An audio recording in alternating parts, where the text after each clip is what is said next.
To create a new discussion in a meeting, navigate to the discussion area and type in your discussion. It will come up and it will list it as you being the person who put in that discussion. Now, you can also tag a discussion.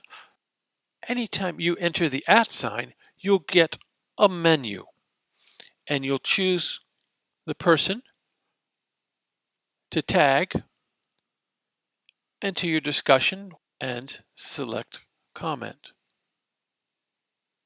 Notice here's a discussion of what's being said directly attributed to Jill Tester. And you may also tag the current participant, whoever's speaking at that time, and notice over here, Ben is speaking because you see the megaphone. So simply put in whatever you need to, tagging him, select comment, and it immediately shows that Ben Whipple said that. This is a perfect way when someone says something and they're speaking, they don't necessarily have time to input that into the discussion area so someone else can actually scribe for them during that time. And now you know how to create a discussion in a meeting in Keepical.